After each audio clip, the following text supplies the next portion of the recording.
Assalamu alaikum. Hello, bonjour, konnichiwa, hola, jambo, kimcho. Peace and blessings upon you all. In the name of God, the most gracious and the most merciful. All glory and praise belongs to God, and salutating with salutations to the beloved and all the beloveds of God, the Prophet Muhammad, peace be upon him, and his holy family. Thank you so much for tuning into our very first Divine Clinic Foundation podcast series called Believing is Healing. To heal is to believe. Well, how can we heal someone today without expensive medical equipment, without pharmaceutical drugs? We understand people are exhausting all forms of help, from medical, holistic, and we are here to help people regardless of race, status, ethnic background, social class, and gender, as a platform to heal, share, exchange ideas, and understanding the essence of life so that you too can live a true and meaningful life. The Divine Clinic Foundation is a place for everyone, a chance to discuss healing openly in the betterment of humanity. Some of you may know me as Wahida Mariam Manji. To keep it simple, my host name is, for discussion purposes, QW. Amongst many other titles, I'm also a spiritual consultant to the Divine Clinic Foundation, which is established as Ar-Rahim Centers of North America, a 501c nonprofit organization in Orlando, Florida. I would like to now introduce you today on the show. I have my co-host, Imam Saab. Imam Saab is a student and teacher in spiritual and mystical sciences, assisting people with spiritual affliction all over the world, where everything else has failed. How are you today, Imam Saab? Assalamu alaikum, KW. How are you? Thank you for having me on the show. I have to say, first and foremost, I'm in severe, gratitude to my teacher, who is, a saint of God. And if it was not for them, this would not have been possible.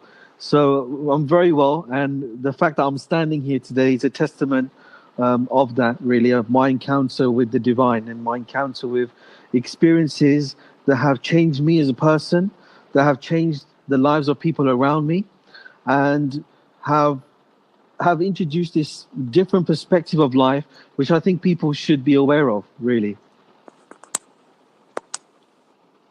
Excellent. So, all right, let's get started in this exciting series. So, as you know, we are all about peace at the Divine Clinic Foundation. Mm-hmm. So, what is peace? And let me tell you a little bit of my own journey. To be honest, my take of peace has been a life journey, as I've been a soul searcher for a very long time through life's journeys of ups and downs. From investing in material items, thinking that that would give me peace, to experiences, feeling that that would give me peace, and then doing entrepreneurial work, only all giving short-term satisfaction, even to fundraising charitable causes and climbing high terrains from Mount Kilimanjaro to Everest Base Camp, Mount Fuji to Tubka, all for humanitarian missions. But what's so beautiful is my life journey told me that there is something deeper in terms of life purpose. And I am truly grateful. And after reading many books, attending many conferences, spiritual retreats, discussing with many scholars to lecturers, how my relentless pursuit guided me to our remarkable and unique teacher that Imam Saab just expressed of Kutub Saab. For in the Holy Quran, it says, amongst my friends, there shall never be sadness, mourning, or grief, which is in chapter 10, verse 62, represents true peace, means having no fear. And surely all praise is due to Allah subhanahu wa ta'ala, who creator of the, and understanding from that ayah, a friend, the awliya, the chosen friends of Allah. They are those who are devoted and sincere bondsmen on the earth, who remember Allah ceaselessly and spend their life seeking inner purification through endeavor, toil, abstinence, and prayer. Truly a blessing in knowing that our teacher's divine light is pure light, because of their constant worship and service to humanity, changing people's lives by eradicating negativity. This gift truly matches the description given from the teachings of Imam Ali alayhi salam to Imam Muhammad Baqir alayhi salam, Sadiq alayhi salam, as a perfect being who is faithful and sincere, for they have this immense light of guidance and lamp of inner and outer knowledge that is so inspirational when they speak, and the inner reflections that one ascertains from the divine revelations that come through them. The awliyas are truly the beholders of the secrets of the Ahlul Bayt, and it's our duty as mankind to go and seek them. As in Surah Fatiha, it says, in the opening chapter of the Quran, Allah has made it very clear to seek the path of those whom have been favored. Chapter 1, verse 7. Now, Imam Sahib, how about if you can elaborate further on your experience of divine peace? Sure, of course. KW, I mean, thank you again for having me on the show. You know, it's a pleasure speaking once again and reconnecting with regards to this discussion, because it's something that really does need to be echoed out into the kind of the social sphere, as it were. You know, in all fairness, when you're talking about divine peace, or when you're talking about peace in general, peace itself is a very refractive term, because there's many different facets to peace. When people listen to a song, you know, they do a 20-minute meditation, for example. You know, they have or acquire or instill a certain belief of peace, which is only temporal. It's only temporary. It doesn't last. And the reason for that is because that individual is made up of different components, like the internals of a human being are made up of many different systems. So also the outer aspects of the hidden aspects of a human being, the spirit of a human being is also can be laden with energies as well. And that energy can come in the form of pollution, interference, ancestral energy as well. So a lot of these things can shape a human being in terms of their disposition towards spiritual energy, and in turn also, you know, trying to seek further attunement of attaining a higher sense of spirituality and peace, but never really getting there. And really, I think when we're talking about divine peace, it's a divine peace is absolute, because divinity is absolute.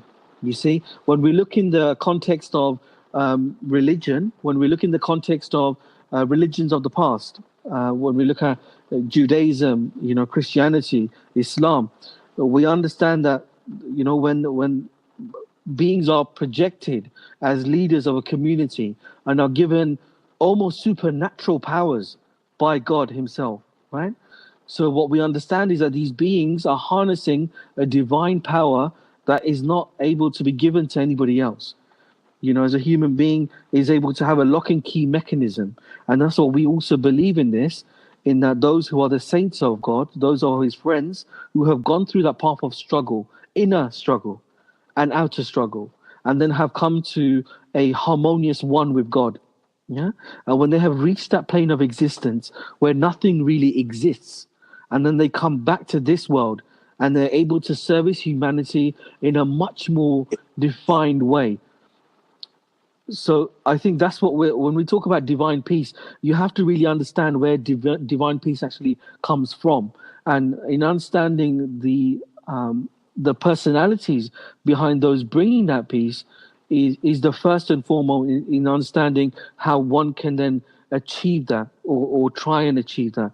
Because just going through the notions and you know, the kind of what everyday kind of people are doing in terms of trying to get a bit of peace, you know, by listening to a song or a piece of meditation, or, you know, going through a particular prayer, is not going to be enough. Because you see, the thing is, everything in this world is about order and balance. Yeah. So if an individual themselves are inflicted with a lot of negative energy and a lot of negative energy sort of pollution, whatever good that they're trying to bring upon to themselves, be it that 5-minute meditation, that 3-minute song, and again, that reality from which that's coming from, is not enough to overtake that person's spirit and bring it to a higher dimension of peace. And that's what we have to understand, that divine peace can only be given from the divine by the divine. I think that's in a simple nutshell, really. Right. So we know that this world is temporary, and it's an illusion. We're all here as a traveler. This notion of true peace. What steps, in terms of getting there, that you think would help humanity as stepping stones, because the lives we live today are very hectic, Yeah. Well, I mean, it's a good question that you've asked that, because I think the first thing that we have to kind of accept as human beings is that we have to be honest with ourselves. Yeah. If someone cannot be honest with themselves, then they are not going to be able to make it in any form of spiritual path that they're going to be going on to. And from my own personal experience, with what, and whom I'm associated with, that I believe that this is the strongest level of help. Why? Because we're helping people, QW, who are in a state, not just kind of, where people are kind of having anxieties of day to day. These are people who have been sort of locked down to the lower realities of life, and are seeing things coming from the hidden realms, and those things of the hidden realms are now becoming visible for them, and are now part of their living embodiment on this temporal world. So, i.e., when we're talking about sort of spirits and things like this, these are realities. There's a reality to spirits. There's a reality to the sort of demonic energies, and really, when we're looking at helping people remove them from afflictions in that perspective, not just one person, we're talking about when we help cleanse a house, we cleanse every single person in the house. We cleanse, and we essentially remove all of that negativity from, it's like a whole life's worth, and then some as well, often, in some cases where it's quite it goes back even further than that. You see what I mean? And to be able to have the permission to deal with that type of negativity, you need a certain level of permission, even within the spiritual authority, as it were. You see, and the permission is only granted by God, as we understand. So, from my personal perspective, I truly believe that in terms of what impact that we are having, can open a lot of discussion, with regards to others who are possibly in the realm of helping others as well, albeit on a different scale. And, I think really that we need to come together and we need to discuss with regards to the benefits of mankind overall. Because when we're talking about peace and we're talking about cleansing, and we're talking about how does one maintain that quality of life all the way through, is it just, going to an exhibition, for example, where there's a motivational speaker, and that motivational speaker may leave you with a book, may leave you with one or two quotes of inspiration, but then that inspiration itself is based on something temporary, is not based on something substantial. And you see, that's why the essence of having God in your life is something that is very, it's a very kind of substantive part of everybody's life. You see, it's in your genetic makeup to believe. Everybody is born a believer. Nobody is born a kafir or a disbeliever or someone who's agnostic or whatever. It's just that they haven't really opened themselves to that reality yet. That's what we understand, you see? And that's how we're able to open our doors to everybody and say everybody's welcome, whether you believe or you don't. But we're saying that truly it is by healing that you can truly start to believe. I hope that makes sense to you. So when we talk about the unseen, when we're living in a world, everything is conjecture. Everyone wants to see. People are visual. And the unseen is something that when you are of a high level spiritual being, and when your heart is open, because that is how Prophet received his revelations. Prophet Muhammad, peace be upon him, received his revelations through heart, and the heart and mind became one. and had the inner wisdom to express to humanity at the time the problems that today people are seeking help from, professional therapy, and Yes. the unseen matters are really not discussed. We're looking at the inner journey. So when we look at the journey within us, how does the unseen affect, people that are praying, fasting, charity, doing the five pillars, of faith in Islam, or doing the righteous, actions, and say that if they're following the essential, the basics, Right. would the unseen be affecting those people? Okay, that's a very interesting question, because what you're saying is, if someone who is religious, right? So you're saying someone who is performing to the norms of a religious order, of a religious practice, Yes. would they also be subject to, harmful energies, of this nature, of the unseen nature? And the answer is yes, they can. Why? Because you understand that you're a physical being in this world, yeah?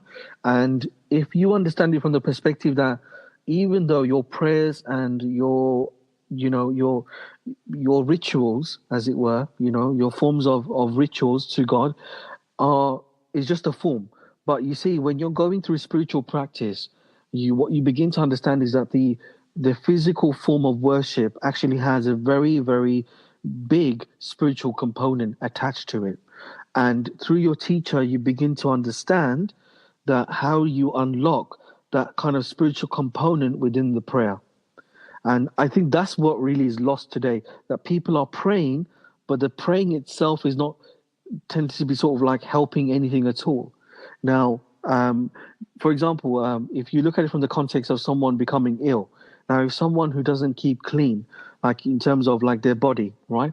What we understand from modern science today and studies show that people who, um, you know, attain to a kind of lower standard of hygiene are more susceptible to, more susceptible to illness, and and that's the truth. And the reality of when you see the ritualistic washings that take place before ritualistic prayer, you see that they are all a part of a bigger, a bigger sort of scheme in order to get that individual, taking them from a position where they're being brought into kind of spiritual practice, as it were, because it's all about progress.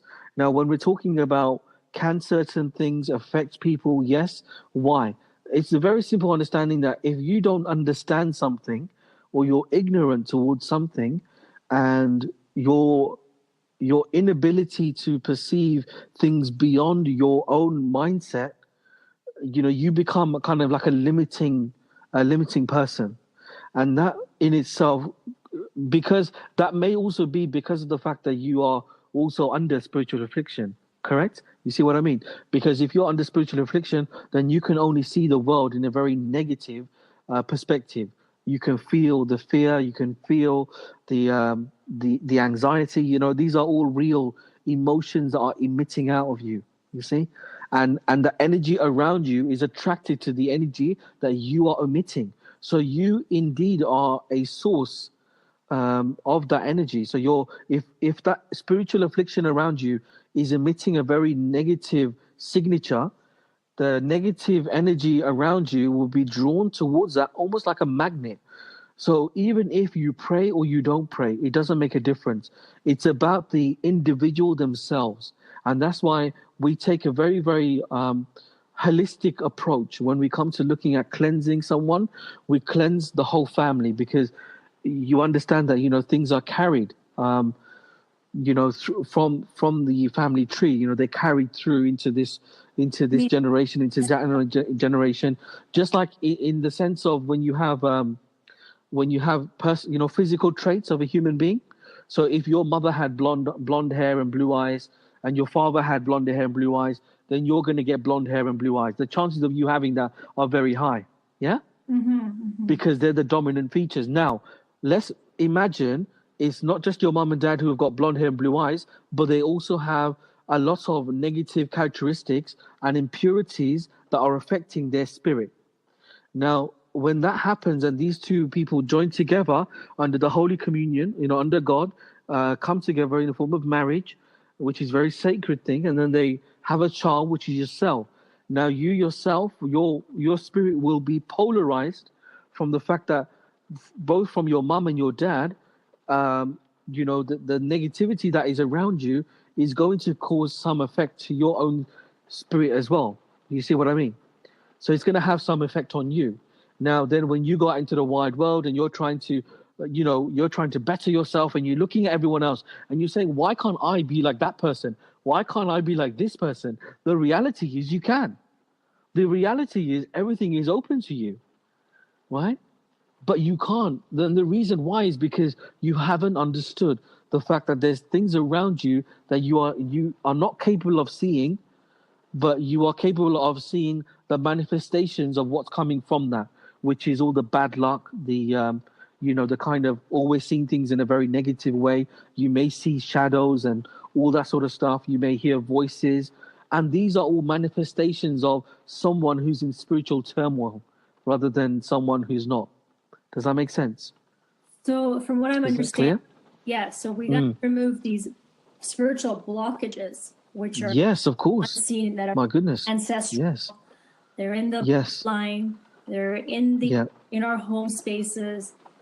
Yes. Once we remove that, then we become a form of upliftment happens in us through the cleansing process, and you become elevated. Yes, of course. That's why it comes back to the reference of the chapter 10, ayah 62 in the Holy Quran. Amongst my friends, there shall be no sadness, mourning, or fear, which explains why and how the purpose of having a spiritual master in terms of we have our kutub sab helping humanity with such grace in terms of alleviating them from all Of course. negativity. And this really energy is so vast, and I think we can definitely expand on this energy on our next podcast series. As today, with the time constraints, we Of course. need to wrap up this segment. But Sure. I want to thank you all for tuning in to today's podcast, and we look forward to having you join us on this journey of enlightenment and taking this mission forward in helping humanity, because at the end of the day, when you save a soul, you're saving humanity. Thank you very much. Assalamu alaikum. Assalamu alaikum. Imam Saad, thank you for joining us today. Thank you. Thank you for having me. Wa alaikum salam.